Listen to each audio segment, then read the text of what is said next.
So we are now being documented. So hi, I'm Jonah Lacqua. I am Executive Director of the History Project. I'm so pleased to welcome you all to tonight's event, Queens of Provincetown, with Raja Gemini and Scott Martino. So Hi. Tonight, hi. So Scott and Raja are going to tell you some stories, share some memories with us about Provincetown, drag, everything in between. And I will introduce them in just a second. But before that, I'd like to share about what the History Project does and who we are. So since 1980, we have existed to document, preserve, and share Boston and Massachusetts LGBTQ history. And we do that by collecting records, by working with people to access this history, and by doing events like this to share it. So we are a volunteer-driven nonprofit, support of any kind, whether that's a donation to us, coming to our event, picking up swag from our store, or following us on social media, helps us enormously. So your just being here tonight is really wonderful for us, and I hope you have a wonderful time. And now, your queens. We have legendary Los Angeles artist, model, muse, and performer, and the winner of RuPaul's Drag Race Season 3, Raja Gemini, and founding member of the Gold Dust Orphans, star and costume designer of over 50 productions, Scott Martino. Thank you both so much for being here. Thank you. I'm so happy to be here. This is wonderful. So, Joan, have you left the conversation? Can Scott and I just go off now? Go for it. All right, cool. First of all, I want to say hello to everyone that's joined today. I'm not sure how many of you guys are here right now. I just want to say thank you so much for joining us. I'm just overjoyed to talk to my friend Scott today, who I've known now for about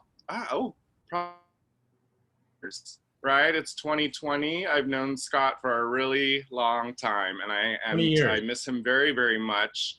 20 years, yep. And I miss Provincetown very much, because normally at this time I would be getting ready for Carnival Week, and that excitement would be happening for me in Provincetown. Instead, I'm in LA because we're suddenly now in 2020 living in a pandemic, and we're doing weird fucking things like Zoom. But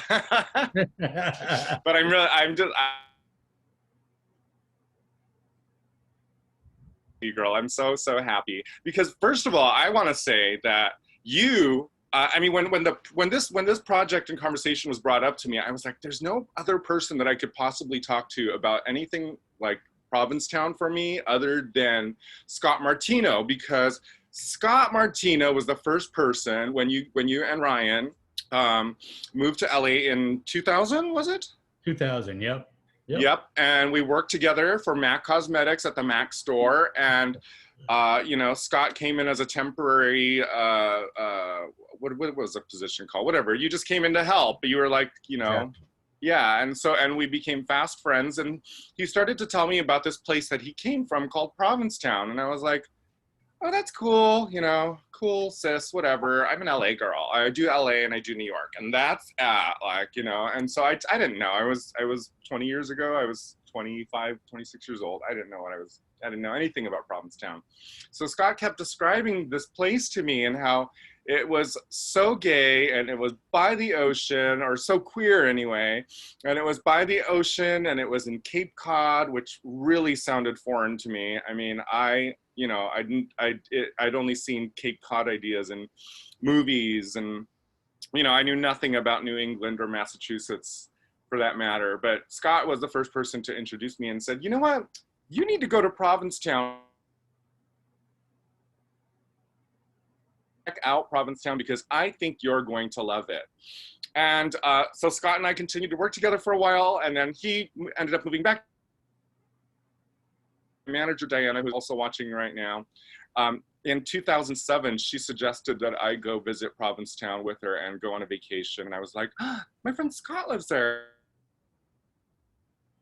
Let's go. And so we went, and my love affair for Provincetown started at the first sight of the monument in view. Hair blowing, with the wind blowing through my hair, drunk on the ferry wine, because they serve wine on the ferry, And that's really at the first visual sight of Provincetown, my heart leapt out of my chest, and then I've been going ever since. So Yep. I'm here with my friend Scott. I remember like when I was Yeah. working there with you and I was telling you about it, you were like, whatever. But we also had so much fun out there. Like in LA, like you showed me around and you took me under your wing, and I did an event with you in Orange County where you were the goddess, and you brought me out there and I did a show with you. And then I left and I had told Ptown all about this place. And then one day walking down the street, we had sort of lost touch a little bit because this was before the internet, before you could keep in touch on your cell phone. And I bumped into Ptown walking down the street. I was like, what are you doing here? And then we hung out and partied, and I showed Ptown around and he had fun. And then just every year you kept coming back, and it was like understood the magic of what I had been sort of explaining to you about this place, and you got to experience that. Yes. Nice. But I think my first taste of what Provincetown had to provide and entertainment was the production that the Gold Dust Orphans had brought to LA, which was a Greek mythology. Please help me on this. Medea was it? Yep. And yeah. you know, I was like, Ryan wanted you to play the nurse, and you were like, he was like, Queen, I got to get you in there. I was like, okay, you know, I didn't know much about it. I knew nothing about the Gold Dust Orphans, but I'd known Scott and Ryan at that point. And so I went to go see it, and it was the zaniest, weirdest. Well, Billy Francesca was in that box as the princess. Yes. Covered in like vomit and eggs and ketchup and shaving cream, and that was Billy Francesca's introduction to LA. Right. And my intro to Billy as this kooky, you know, you guys just really kind of invaded, the three of you. Really, it was LA for bringing her there, but Billy's done very, very well. But it was that show that really kind of gave me a taste of a different type of drag that I had never seen before. Irreverent, but it was also highly intelligent, and it was based on a piece of very important literature, you know, an ancient literature. And I was like, this is fucked up, and I loved it, you know. So that was really the first taste that I got. But I remember coming in 2007 and seeing what I consider to be legends in the drag world. You know, I am a 90s child, and I got to see Farla Jean Merman. Yeah, Farla Jean. I was introduced to Dina Martina for the first time. I'm wearing my Dina shirt right now, which is now how I gauge my weight gain as I get older, is how well I can fit into my Dina Martina shirts. So, and I'm doing pretty okay. This is an older one, but I'd never seen anything like Dina Martina, and it scared the shit out of me, but it was hysterical, and it was just something like I'd never seen. And that is what made Provincetown's drag unique. And it made me look at drag through another perspective or lens. Well, and exactly. And you were skeptical when I was telling you about it, being like a city queen, growing up in LA and being grounded. And I grew up a lot in New York. And when I came here as a young gay and like... You're gay? Sorry. I just came. Just kidding.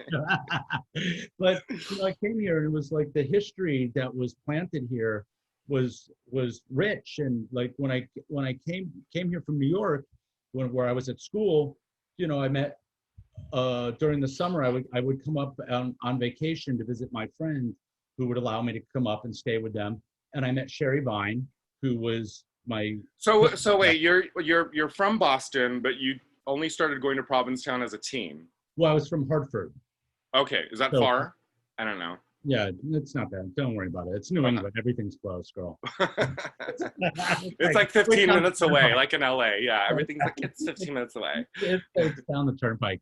But yeah, when I moved here, and during that summer, it was like coming from New York, you know, all of those queens would come and migrate for the summer. And I met Sherry Vine. She was up here doing a production and we became friends. And I went back to New York. I had never done drag, and when I went back to New York, Sherry was doing this show at Nuts and Bolts in Manhattan, first timers, the people that had never done drag before. So she roped me in and put me in drag, gave me a drag name, told me to get out there and do a number. And is it the same? Is it the same drag name that you have now, or was it no, it was different. Oh. Monica Harm was the name that.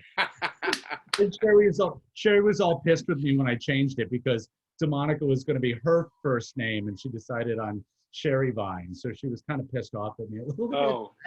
Changed it, but I guess what I'm saying is like coming here was, you know, this attracted so many people back. This is the 90s, and they were doing a production called Theater Couture with Sherry. Do you know like 90? You know what? Do you know 90 what around the time? Like early 90s, late 90s? 94. 94. Wow.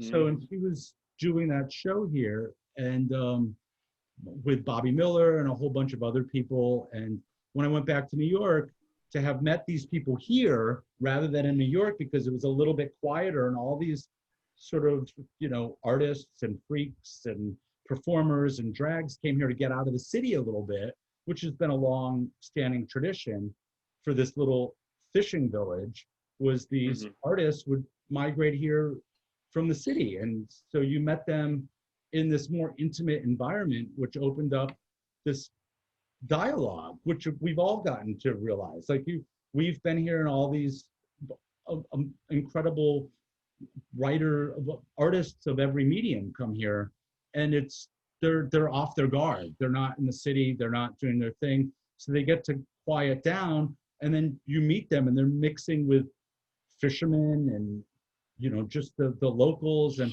it becomes that magic that you're talking about in this beautiful setting. And that's how I met Sherry and started doing drag, was from coming here, you know. As you're describing this experience for you, I'm getting emotional because I miss Provincetown so incredibly much. And it could be the wine. It's the first one I've had today. But you know, that is exactly how you described it to me 20 years ago. And that's probably what perked my ears about Provincetown, is the fact that it is such that queer space where you can, you know, where you meet your heroes. I remember meeting Bob Mackey on the street. Bob Mackey? Bob Mackey. Please don't. I mean, my 12-year-old self would have never, ever realized, you know, I would meet Bob Mackey just in the streets, you know, just there. And, you know, and now it certainly invites a lot of, you know, artists, important artists, you know, like Ryan Murphy, Mark Jacobs lived there for a while. But last year, you know, I got to work with John Waters very closely. And John, man, I wish John was part of this conversation right now, because if you really want to hear stories about Provincetown and it being the, you know, that town that was slight, you know, it's kind of punk rock. There's something very punk rock about. Exactly it. But because the Vine was coming here, and it was a mix when I came here of these avant-garde drag, like Ryan and all these people that were doing this underground subversive sort of drag that was punk rock, and the Jimmy James and the gorgeous like legends and illusions and the ladies that did impersonations. They mixed and mingled, but it was also, I do think, John and Divine coming here, and Sylvester, and all these queens from New York brought that subversive edge to the street. Tennessee Williams came here. I mean, this is a long tradition of these gay artists that came here to get away, and then they sort of settled down here, and their guard was down, and they created a fun atmosphere that translated into this weird place that had these crazy punk rock weirdos mixing with fishermen, mixing with the locals, and nobody cared. And that was what was beautiful. You know, I mean, the amount of stories that I get every time I'm in Provincetown as far as queer history and important queer people, are, you know, just amazing queer people who are, maybe no longer even here, including like, I heard this story once of Divine driving her car down Commercial, and it was a convertible, I believe, was part of the story. And then she crashed into the front part of, what's the hardware store? Land's End, is that what it's called? Yeah, Land's End. Yep. The entire car crashed right through the entire front and broke down like the front door of it. I mean, how could you not love these types of stories?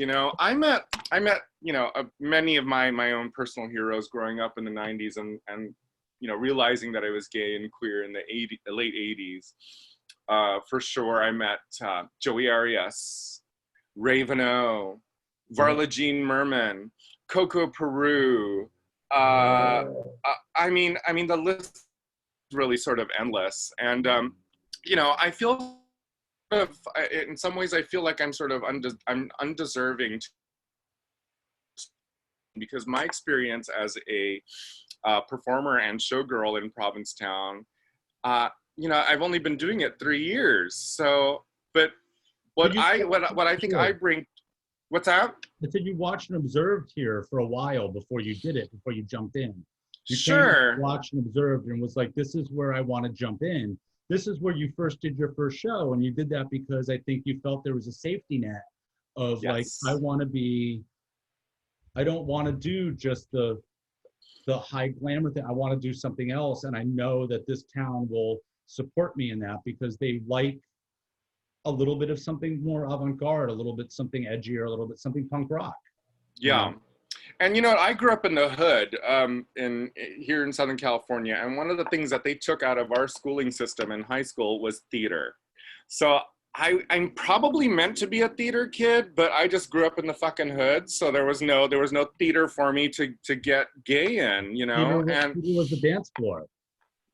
Yeah. So when I came, when nightclubs started becoming important, that's where theater happened for me. So, what I feel like I provide is my own experience. And what makes Provincetown unique is that every artist and every performer that is there has their own unique way of telling a story. You could be Scarby riding your beach cruiser on the street.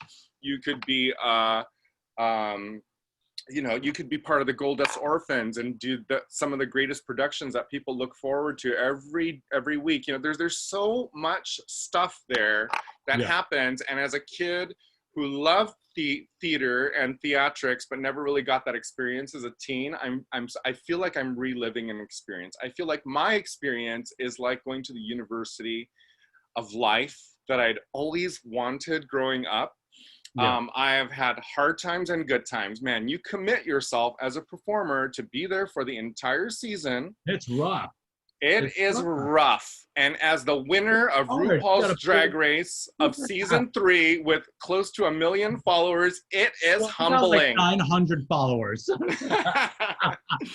But being there as a performer now after the experience, and while I'm having the experience that I'm having as a drag performer, each night in Provincetown is a gamble.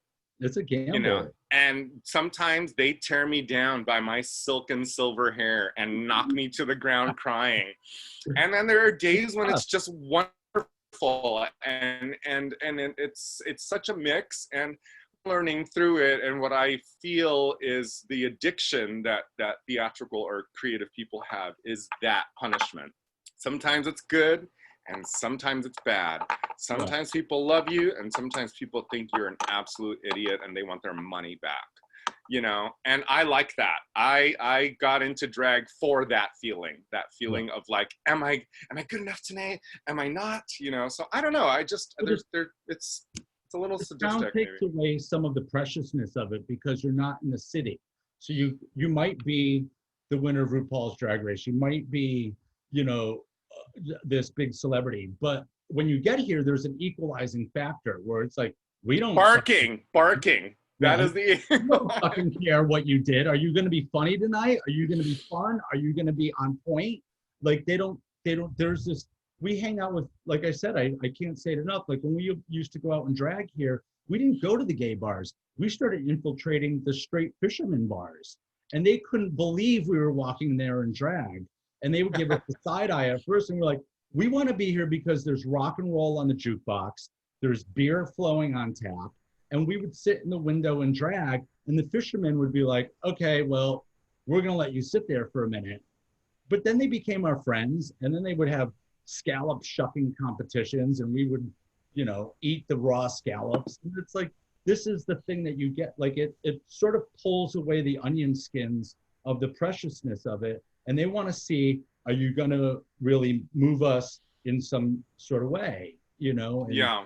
And it's cultivated a lot of great drag. Jimmy James, Varla Jean, like even be earlier than that, like the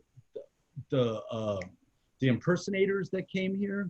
It's been a breeding ground of people that had to get out of New York with the big ticket prices and stuff. And all of a sudden you're on this shitty little street in a dive bar and you got to bring it, you know? Yes. And like, Yeah.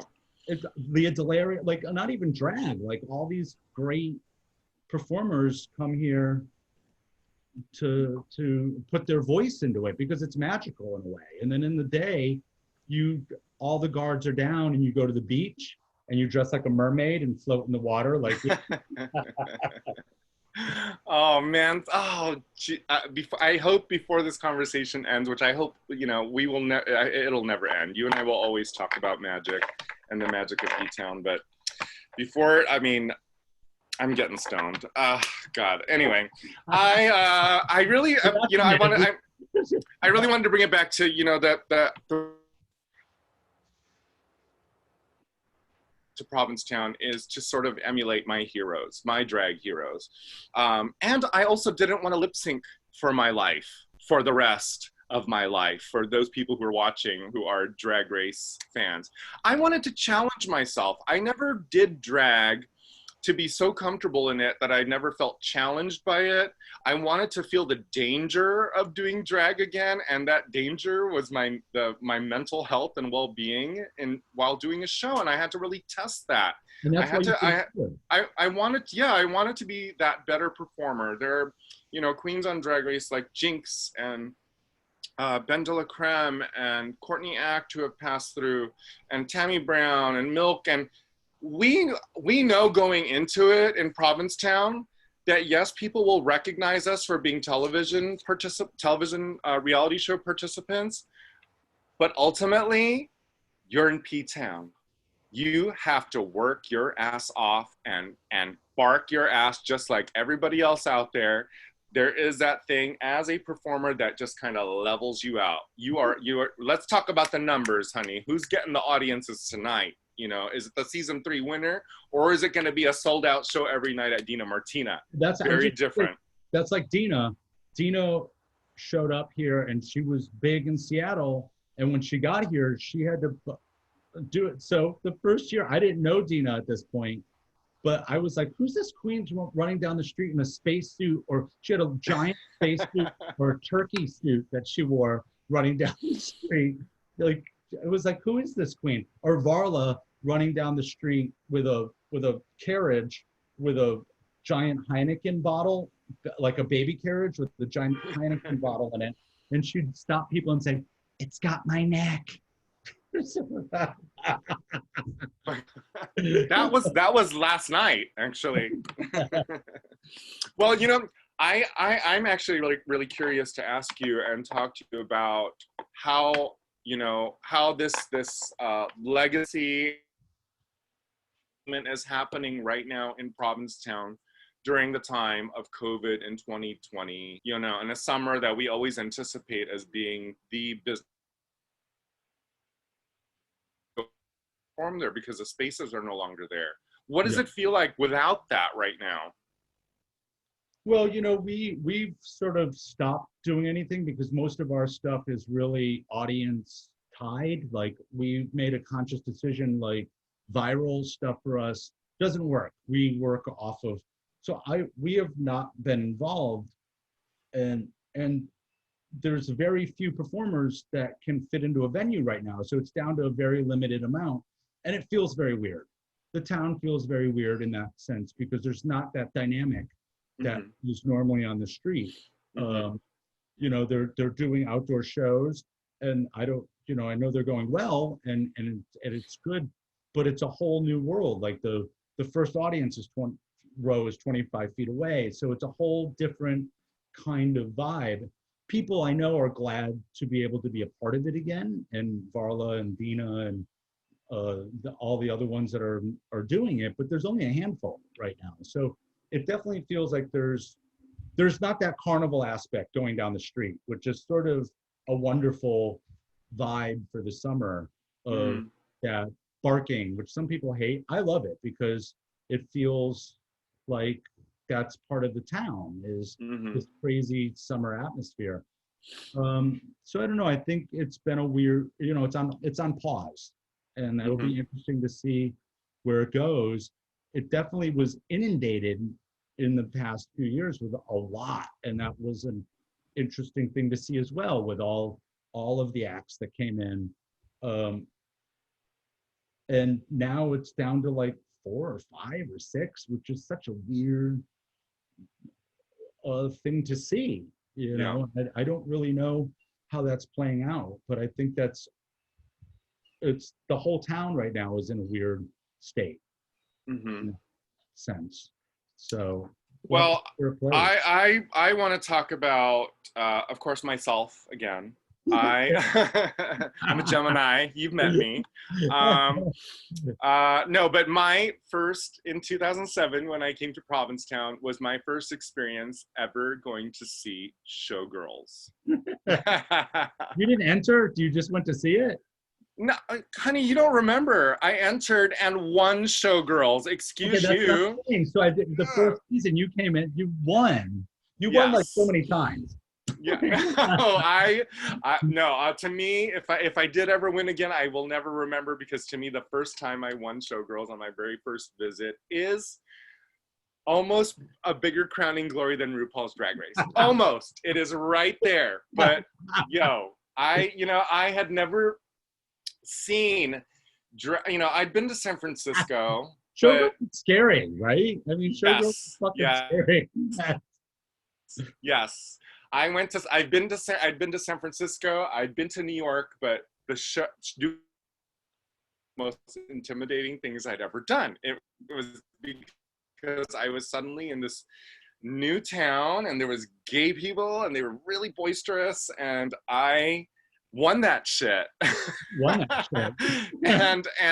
But mostly I definitely learned firsthand what that special flavor that certainly comes from the Gold Dust Orphans and your husband Ryan Landry. Please tell me a little bit more about that history, because you guys have in many ways monopolized some of a big chunk of the magic that makes Provincetown summer.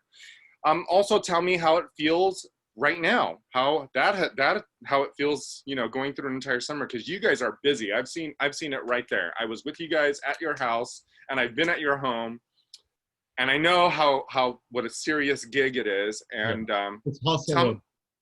tell me maybe first about the history of it, how long it's been, and Ryan too. Ryan is such an important part of this. Well, yeah, Ryan's a figure here, because when I was in college and came up here, I met Ryan, and Ryan was doing, it wasn't Showgirls at that point, it was Put on the Hits, but he also had other club nights that were, again, there were the Jimmy Jameses, there were the Illusions, there were all of those people on the street, but it wasn't, we're talking like early 90s. It wasn't inundated with drag.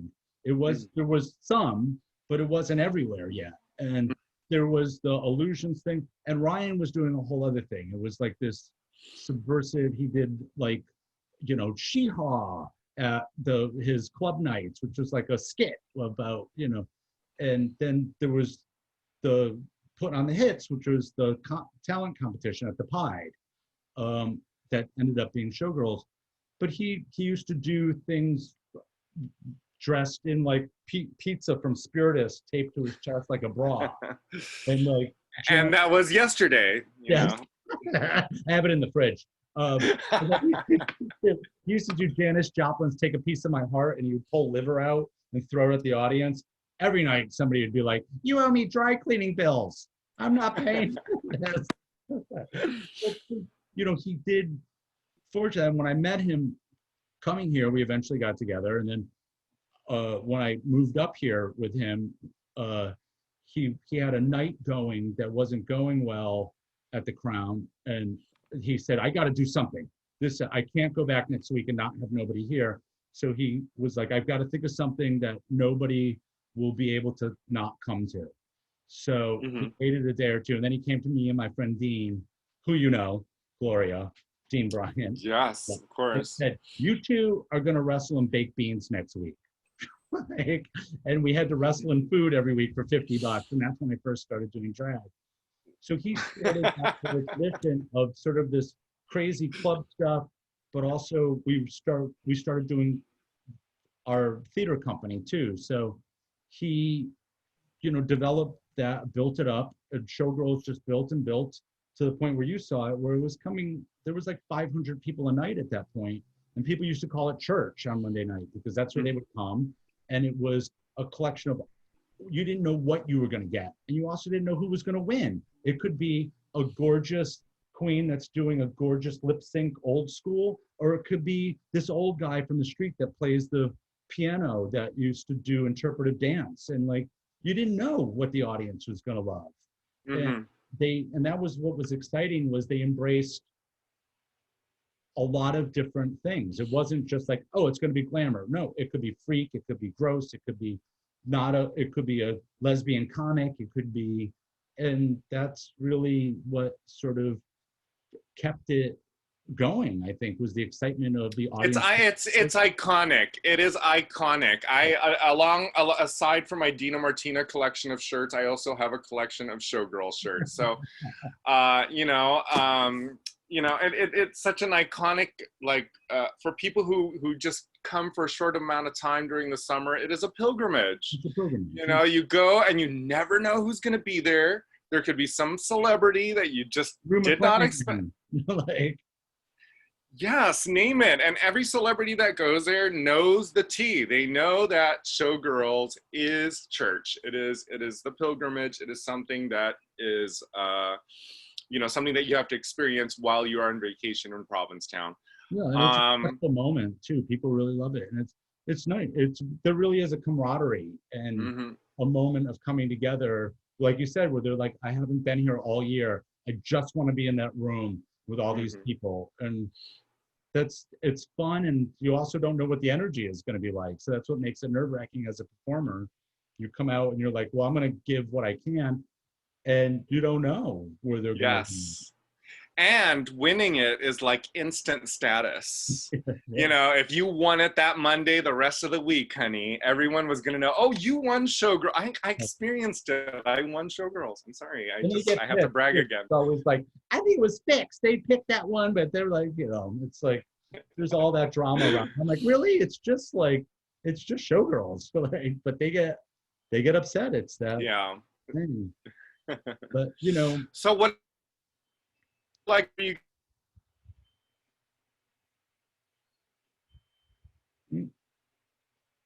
I'm gonna piece it together. I'll figure it out. Oh, dang. Or do you like it? Well, it's like hanging out with you after Showgirls. No. Sorry, what was that you said? Because I lost you completely. I was saying, how does it feel right now, not having that as, not having that as part of your life? Because every year that's something that you depend and look forward to. Well, the part of it is I miss all of you. I miss our nights here that we'd be able to hang out, like we said, and all these people of all this different, from LA, from New York, from, the Amber Martins, all these people, the coming together and hang out. I miss all that. I think the other part of it, though, is we are sort of looking at it like we've never gotten to sort of enjoy the town in a way that other people have gotten to enjoy the town. So I'm trying to look at it in that light of I'm almost a tourist in my own town. And so I miss some of all of that aspect, not maybe so the craziness of it, but I do miss the interactions, but I'm sort of trying to highlight the fact. That's why I wish you were here so we could we're not busy and we can hang out.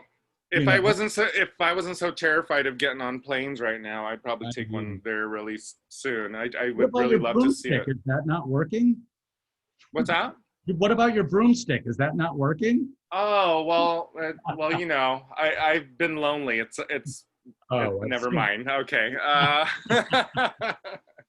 We do miss you though. Well, It would be fun to, go out to the point or float. That's the thing we're sort of focusing on now is you just sort of hang out. I see Dirty D and yeah. an hour, and that's my real true hope, and this is me just being there's a little bit of optimism left in me in my age right now, and I hope that I get to be there next summer and get to join you guys and get to do a show. I already had a show planned and I was ready, but and everything kind of stopped short, and I'm not there, and it's fine. But I got to tell you about this one time when I was in Ptown years ago. So many magical moments. There was that one time I did mushrooms and walked back really late at night. The first time, okay, no, second time, I don't know, one time. And I was walking back down Commercial Street very, very late at night, and I swear to the goddess above, I felt every single ghost that was in that town.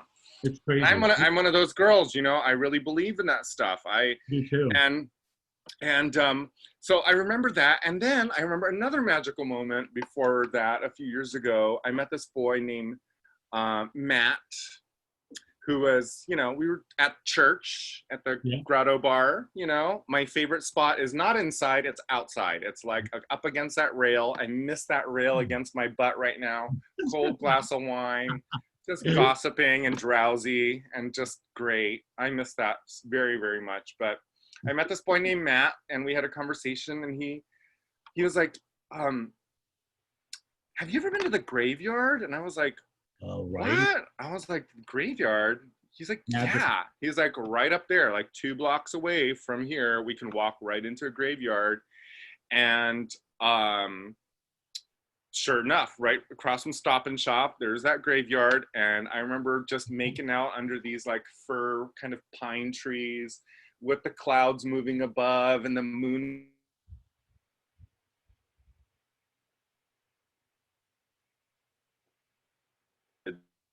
Old gravestones that were up on this against this sand dune, and then I just realized, man, I'm doing really gross gay things around really, really old dead people. those pilgrims would not have believed what was going to happen in that graveyard. I'll tell you. No, not at all. And actually, I spoke to Ryan Landry, your husband, right after it, and he's like, oh honey, back in the day you should have seen that was the cruising spot, was in the graveyard. And I'm like, God, why wasn't I there? Oh man. Anyway, that was his go-to hookup joint. Yeah, I get it. I totally get it.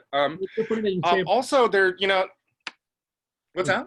I was going to say, it's so funny that you say about the magic, because I was thinking today when I had come up, like for the first few summers from New York, I had never been here, and I was driving around with my friend Michael, and I remember exactly where I was. I was at the top of Bradford, that hill, and I turned to him and said, I feel like the map of this town is imprinted on my brain already.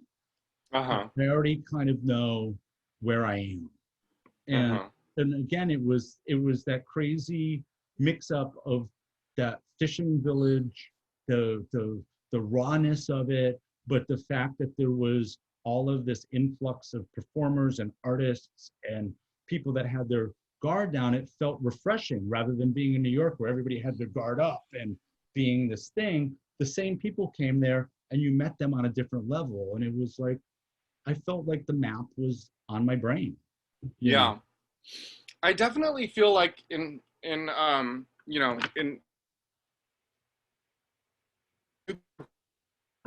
Provincetown that I am using this time now that I'm home and away to use all of the information that I learned in the last 3 years that I've been there. And anytime I focus on an idea, I focus on the idea experience it in Provincetown. Do you know what I mean? Like, I imagine the stage there. I imagine the audience there. Yeah. And I think that in itself is really, I don't know, maybe it's just because it's the first time I'd ever done it anywhere. And I think that's like, I don't know. I just kind of think of it, it's a profound moment to me every time I get to be on stage there. Well, I miss it very much. I'm glad that in our life, because I met you before you went on Drag Race, and we had so much crazy fun. Thank God we didn't have cameras. Thank God there was no internet. I would have been canceled on day 3. Yeah. Oh my God. No. You're Oh, in no. so much trouble. Oh, But no. the fact that I know that you were able to come here and sort of watch this place, and then I also remember you coming here after Drag Race, and you came here and you were not the Sutan that I knew. It was a lot for you to process. I remember when you came here and going out to lunch with you, you were like you were behind your eyes. Like, there was so much from the immediate stress of winning that and being out there, which, you know, your personality was ready for it, but you weren't really ready for it in that way. And then you still came back, and it became a healing place for you for a lot of ways, and a place for you to ground yourself. And I think, I mean, you can tell me if I'm wrong, but then that's why you approached me and was like, this is where I want to do my show. This is where I feel safe. This is where I want to venture out to my next point, because I think this is this community is welcoming and opening, and it's difficult, but it's also rewarding and really beautiful. You know? Well said. And that's what you're coming back is like, it's tough, but there's rewards. Yeah. You know, the other historical moment was when I went on the Sand Dunes tour, which, you know, been coming 2007. I've never been up the Pilgrim's Monument. And I went on the Dunes tour, which really opened my eyes. The artists, very, very, very important artists who had planted themselves out in this spot in the middle of a wilderness setting. They just, you know, Tennessee Williams did his audition with Marlon Brando for what is it, Streetcar, I think. Yeah, out there in the dunes. That's part of the story. And there's so many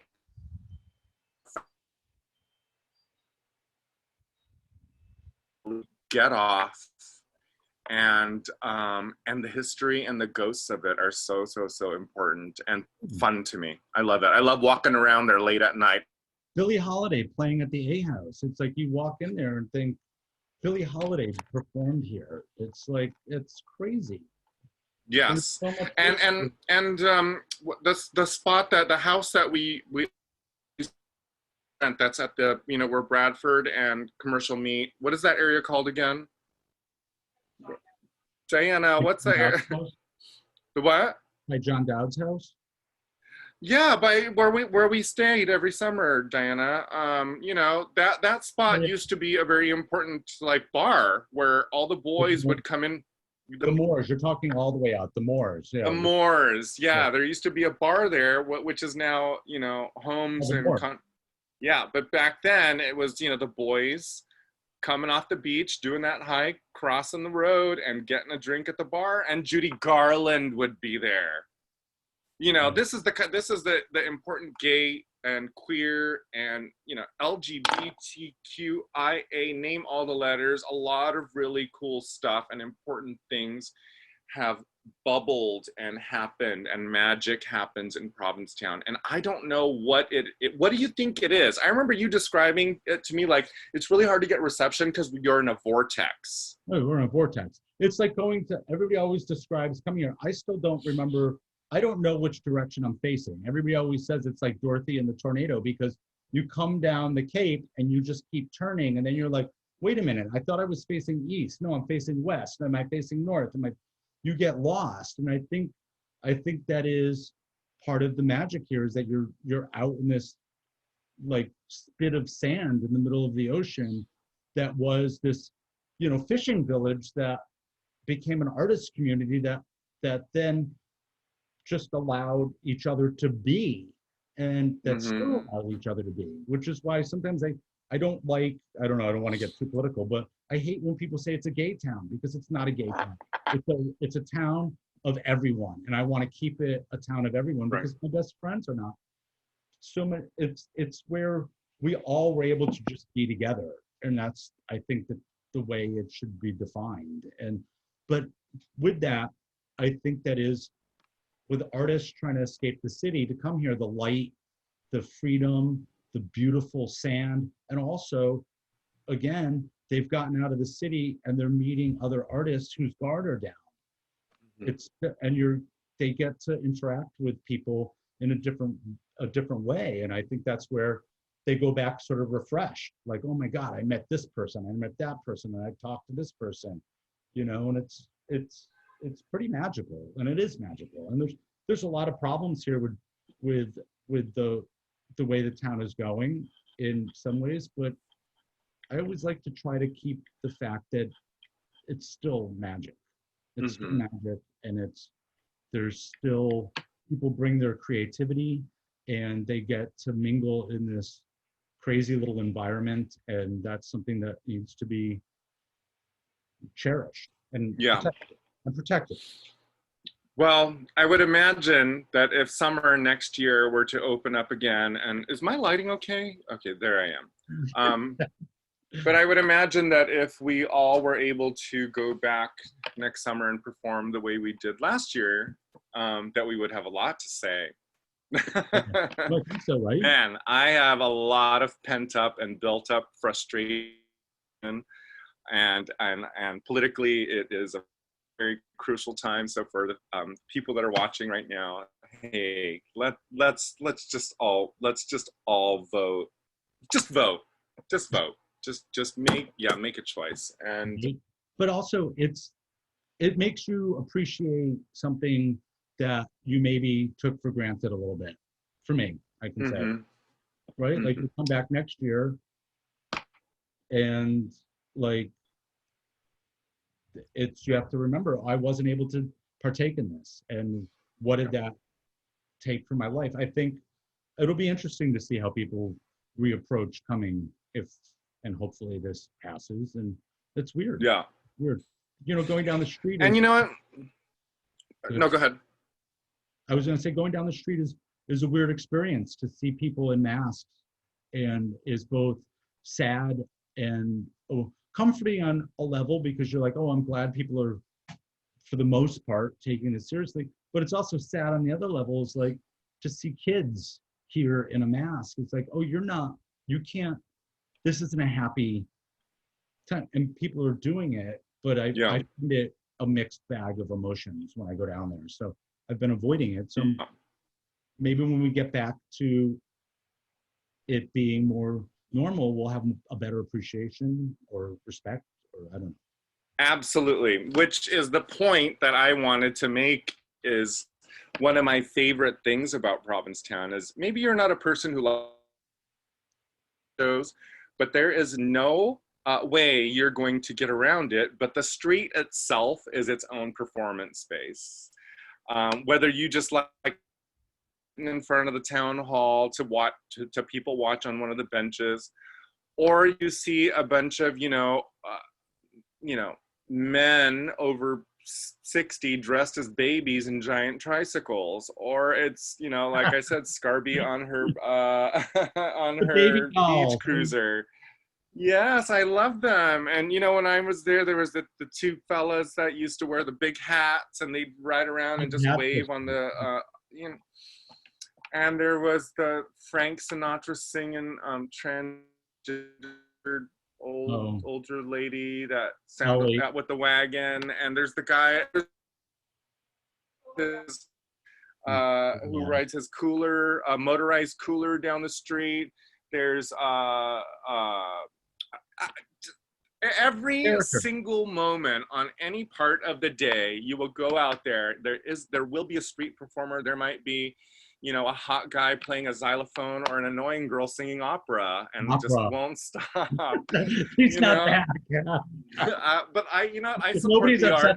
art. Well, Yeah, I don't know. I never screamed at her because I support the arts. I don't want nobody screaming at me, so I don't scream at her. But you know, it is the thing that makes it so special. And one of the things that annoys me a little bit is when people try to compare it to Fire Island, and I'm like, no, sis, it's not the same. Fire Island has its own stories, it has its own magic, and it has its own thing. But you may not. I'm not saying you cannot. You may not compare the two. It is two different animals, because the biggest part of it that really makes it wonderful is the fact that the arts are so celebrated there. It's like, the galleries, that amount of art galleries and performers, it's like you're surrounded by it, and every day you wake up. And the Portuguese culture, which is so embedded, which is one of the things that I love, which I always say, I never realized how much I've been touched by the Portuguese culture being here, just coming, and then I would watch. Oh, I love being touched by the Portuguese culture. I love. I'm sure you do. Cheers. Yes. But to watch the Portuguese parade, I always cry to see these teenagers that, you know, teenagers, it's, you know, 20, no, it's 2020, but we didn't have it this year, but to see the teenagers in there with the authentic costuming and clicking the castanets and playing the music, and then like a jaded teenager could be like, fuck this, I'm not doing that shit, I look like an idiot. No, they are in there like embracing it, and it brings a tear to my eye to see that this is still parading down the street here and respected and loved, and I love that aspect of it. And the blessing of the fleet that there's still that exists, and it's dying out, but that's part of the thing that I loved, was like we go in drag into those dive bars that was filled with Portuguese fishermen. They didn't care. Yeah. You know? That's wonderful. Where does that exist? Yeah, it is very, very, very special. You know, what I find ironic a lot, and I've joked about it in my shows because I'm a person of color, is that, you know, ironically, Provincetown is the place that what would be called the colonizers first landed. Yeah, totally. That's where they hit the ground, honey. They were like, oh, we've been in the ocean for months. We're exhausted. There's smallpox victims here. Yeah, totally. And when they showed up, there was Ryan Landry. No, I'm kidding. No, but you know, that's Diana. Diana was there. Diana. Yeah, that's the irony of this spot, and especially in this time that we're existing now in 2020, that this is kind of where the colonizers first landed. This is where the troublemakers first kind of created what America is now. And it just happens to be like the biggest. If that was the footprint, there was a big old faggot on. I'm sorry, I said it. There was a big old fag on your boat, and she had a big foot. She's like, "Ooh, I can't wait to make a resort here. Ooh, this is gonna be cute. We can put a ski dance over there. I a smallpox cemetery over there." See where I put my big toe? I'm gonna call that Herring Cove, darling. Herring Cove. I'll be back. I'm gonna come back once I dump you guys in Plymouth. Yeah, totally. That is such a huge ironic part of it. I miss a lot of things. I'm going to tell you that first of all, I miss you guys. I miss you. I miss Ryan. I miss my entire family that lives in Provincetown. I'm very fortunate to be a person who has not only been a tourist and visitor, but also a person who has spent a few lengthy summers learning a lot about myself. And when I try to describe Provincetown, I try to describe it as well as you did for me 20 years ago, because I need people to realize that it is a place that you should see. And, you know, I hope, my prayer is that it never changes at Provincetown.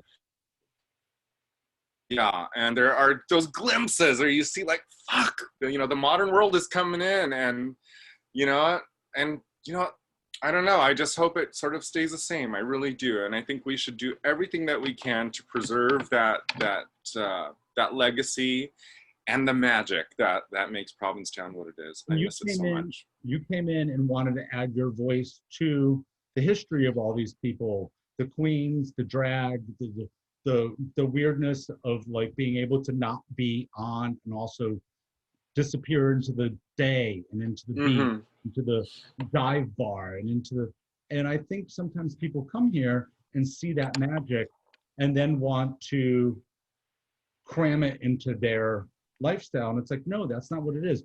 Don't buy a house from the 1700s and gut it. Like, why are you, Ooh, no. and you put granite countertops in? You came here because you were affected by the magic, and Yeah. then you want to change the magic to fit what you want it to be, and that's destroying it. No, be here for the magic and help the magic keep going. And Yeah. add to the magic and push it along. And that's what you feel too. I do, and you know what? And if there are any moments where my intentions aren't in there, I always feel like somehow that the town, if not someone or an experience, puts me in check. You know, it's like, hey, wake up! You're in Ptown. You know, Yeah. there's a magic to be respected here, and I do respect it. Well, and as somebody that's been on TV and stuff, I have to say, like you are, there is a thing with the townies and people that come in that then that try to put themselves up here, and it's how you never will like. You're not like that. You are a townie. People love you, and you understand why. There are people that come in and try to be like, oh, I'm just going to do this. I'm like, girl, you ain't going to make it if you don't talk to the townies. And yeah, if you don't know what's up, it's a very tight-knit community, which makes the experience of being there and knowing Provincetown makes it so unique. It's like, hey, we're gonna help you out, you help us out, we're in here together. We've got a window of time to work it, honey. It's gonna be winter at the end of August. You know, it's gonna snow and wind is gonna blow sideways. Like, we got to get this going. You're Raja, when you're here on the day, you're you, and and that's what people appreciate. It's just and you love that. Yes, I do. I find that going there is like, it's like a bit of medicine, because and I live in a big city and I'm always traveling and blah blah blah. But when I go to Provincetown, it's that moment where I have no choice but to just breathe it in. Oh, really? I'm going to smoke a cigarette outside with my coffee at 6 o'clock, and a chipmunk and a bird flies and a thing and the vines are growing. It's just beautiful. It's beautiful. It's Cape Cod. It is, it looks like nothing else on this earth, to be very honest, as a person who's kind of the sunsets.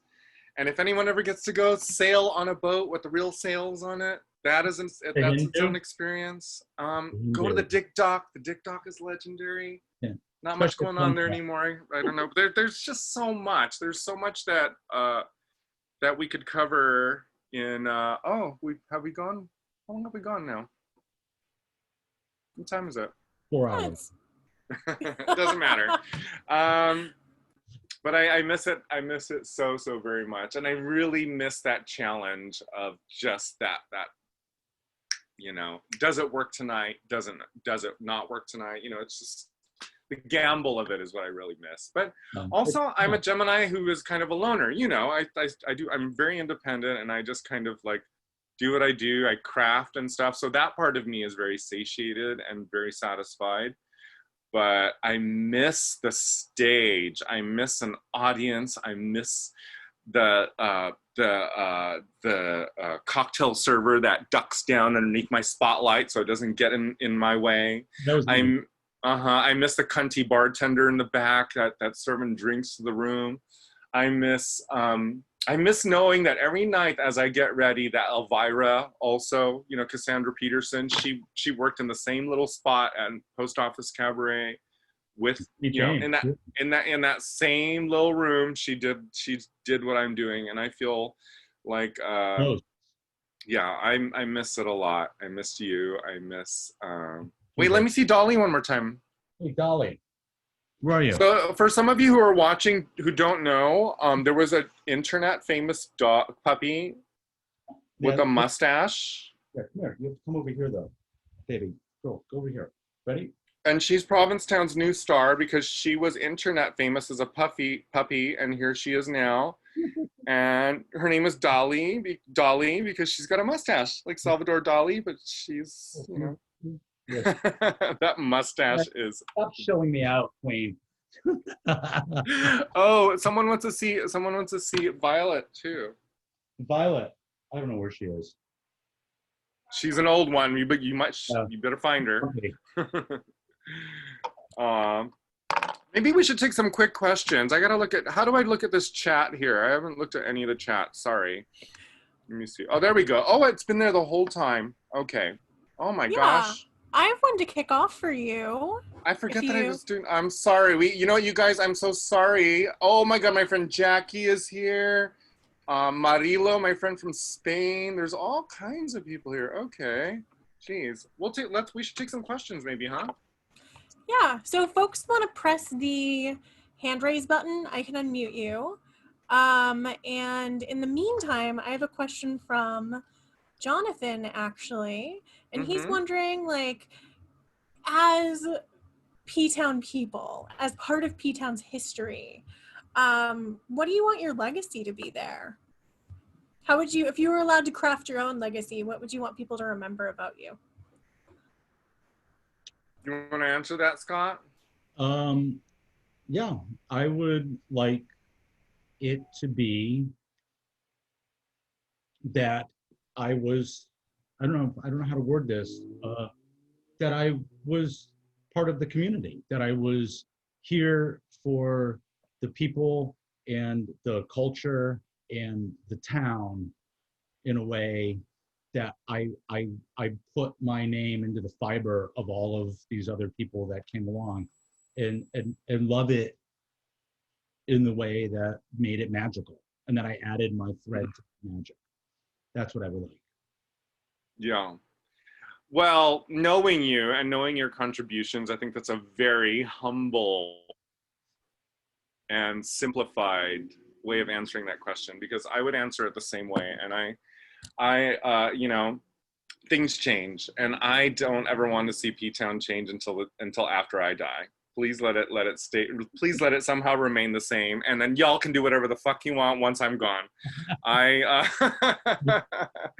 But I do, you know, want to always express to people, because the only way to describe it, as we've said many times in this conversation, is that Ptown is magical, and I always want it to always stay magical. And I hope that what I do and what I'm learning through and what I'm experiencing and what, you know, what I provide as a performer there could somehow provide a big part of that magic one day. And I hope that people, my goal in my own fantasy as a performer is that people would revere me in the same way as, you know, as Ryan Landry and Dina Martina, and you know, we all have goals. So that would be mine, and one of my big dreams of life, that I would be just as respected. So to me, yeah, do what y'all want when I'm gone, but please leave it alone as is while I'm here. No, that's terrible.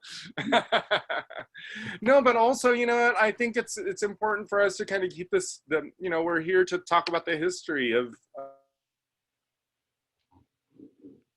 its importance and significance to Massachusetts, and history, queer history. LG, you know, all the letters, combine them, you know, it's important, and it's really great to be a part of a certain segment of our planet that has really been celebratory, and it's been open to all of it. So, okay, more questions.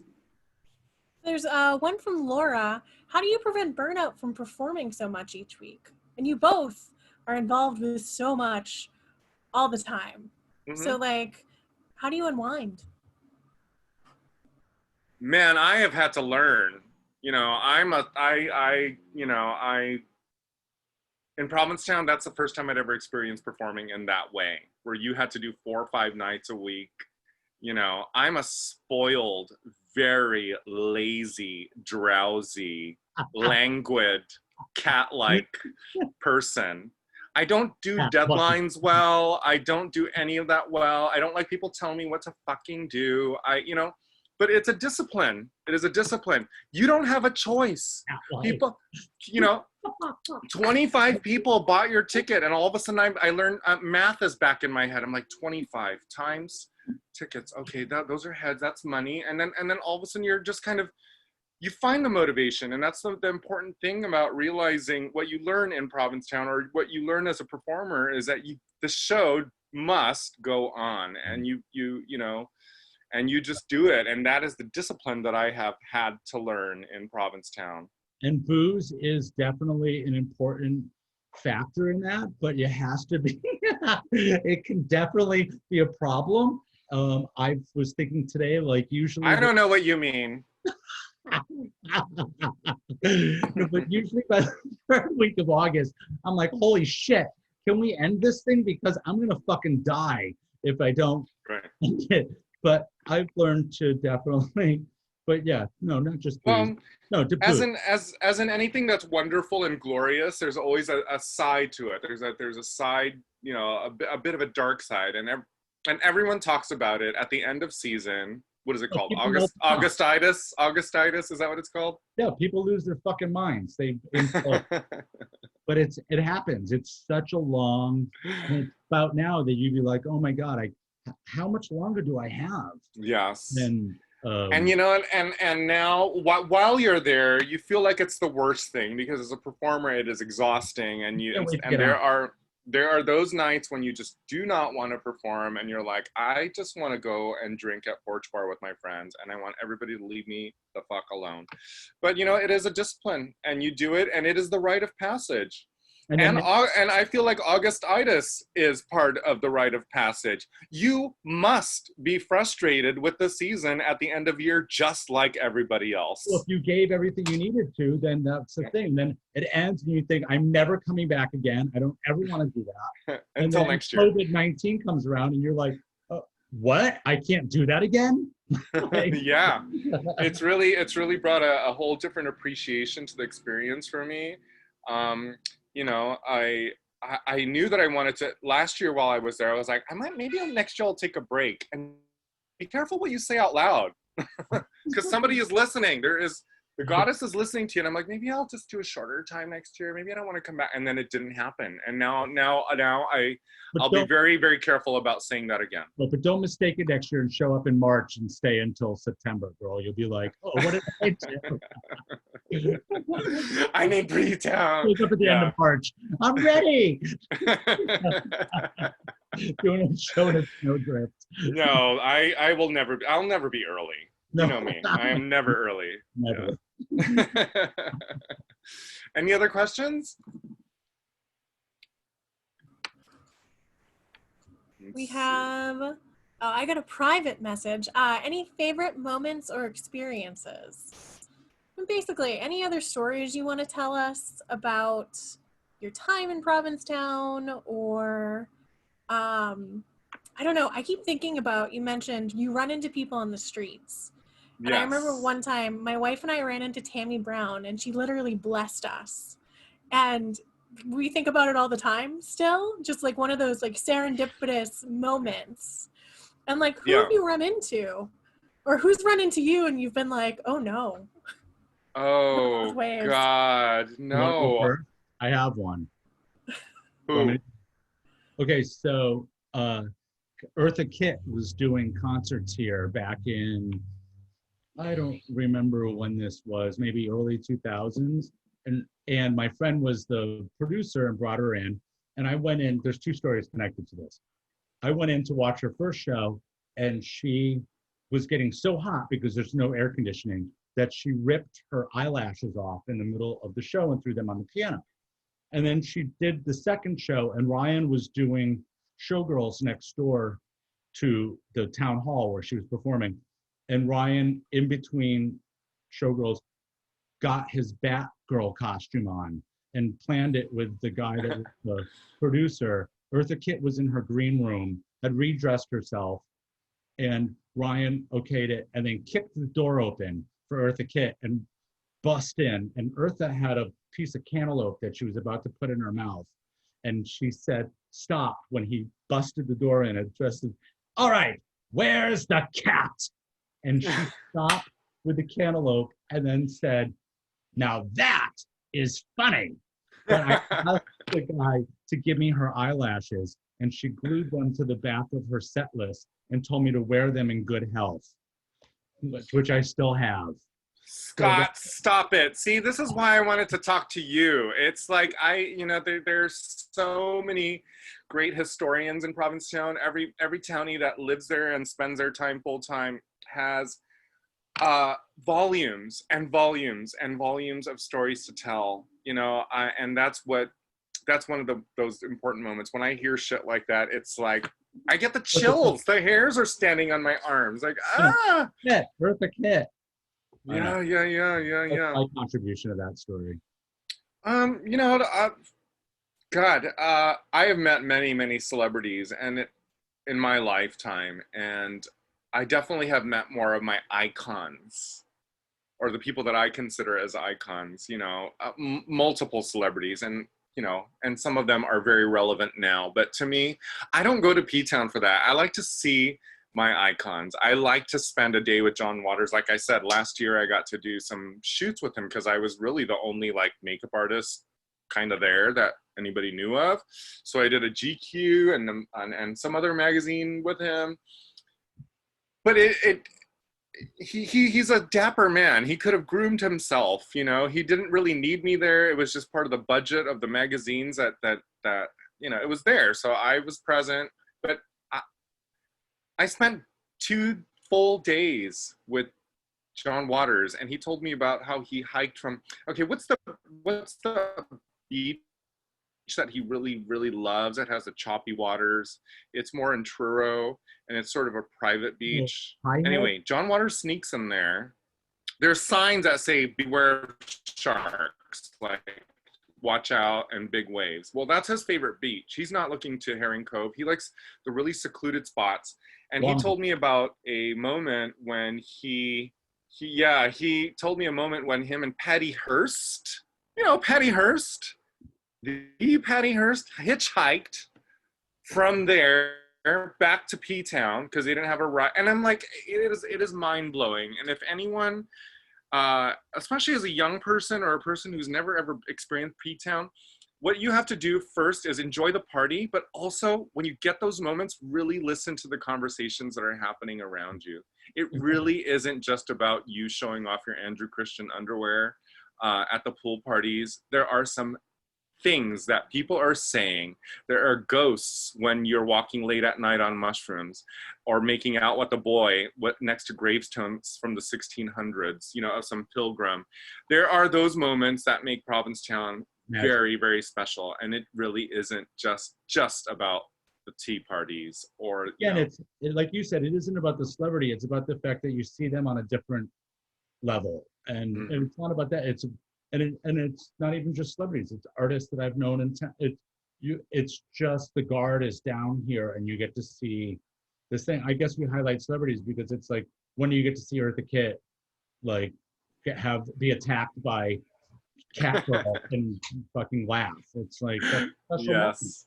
Yes. And it's the only time in the year that I ever ride a bike. So I really appreciate that too. I would never otherwise. And crash. And crash.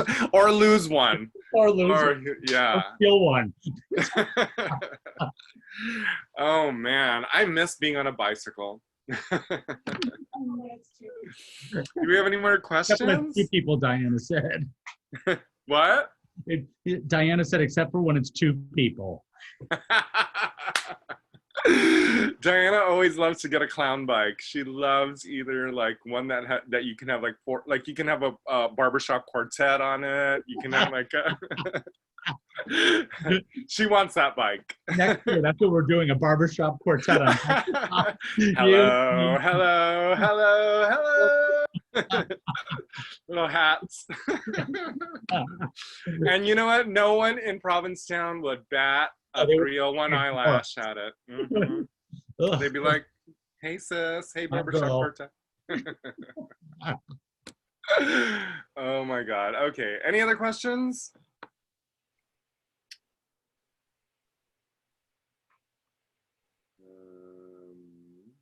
No. It's There's not. one question. Is there anything that you hate about Provincetown? Scott Martino. Just kidding.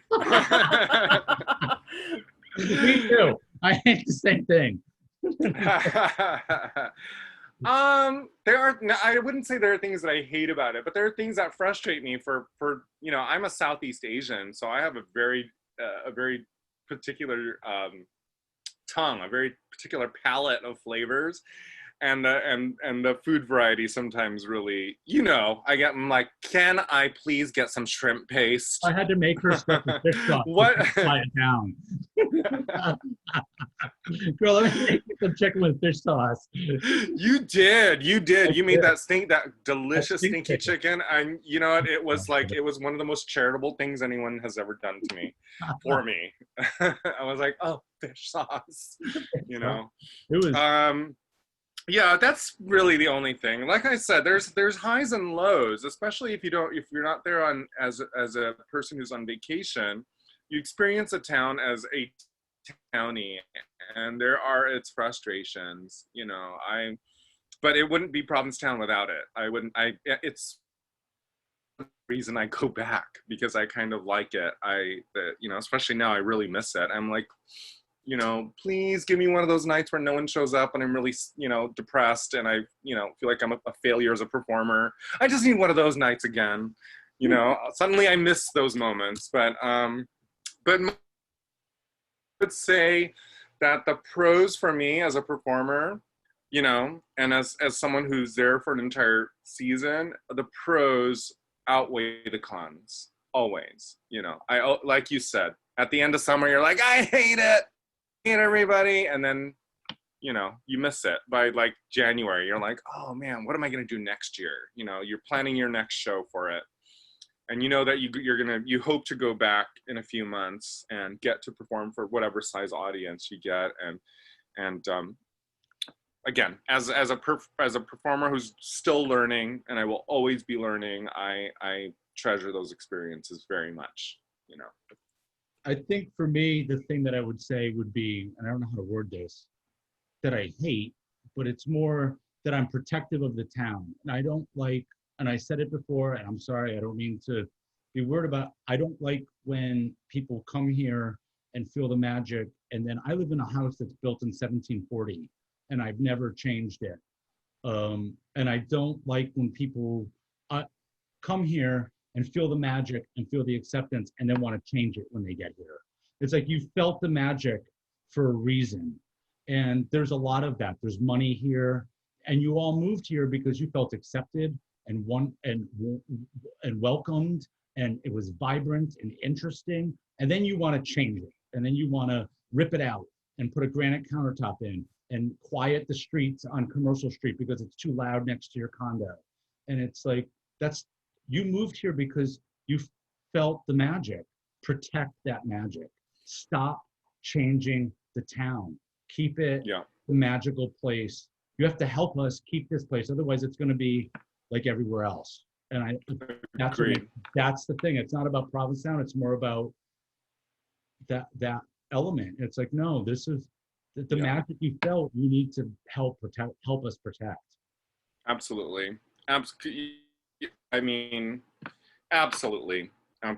I wish I was there right now. Right, and that's also because it's also not just queer or gay. It's because we were able to mingle with straight Portuguese fishermen, and not, like, it's safe and wonderful. Don't erase that. It's not a gay town. It's a town that is complete with all of these vibrant things that have been coexisting, and that's what makes it magical. That's the magic. Mm-hmm. Yeah.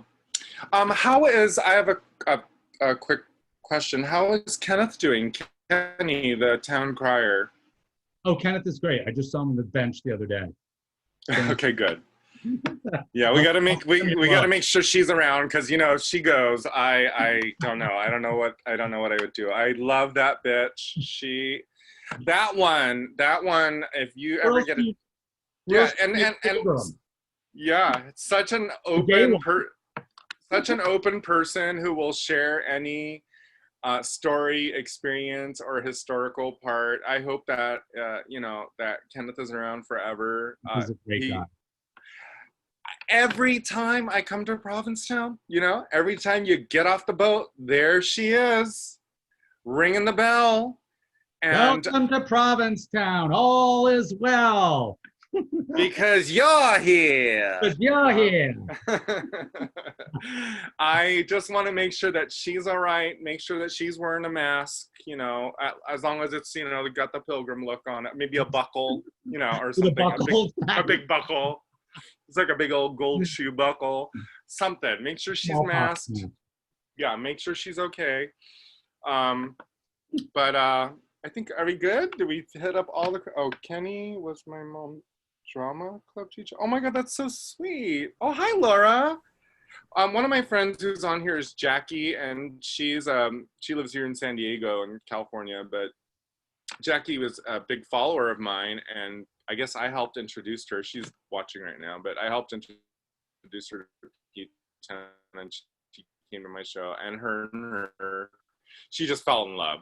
She loves it, and it becomes a pilgrimage every year, and you kind of count, like, I think I missed 1 year since 2007 that I didn't go, because I was living in New York and too broke to go. But yeah, I think I only missed 1 year, but I count, like, I'm missing the fact that I'm not there now. So did we hit all the questions?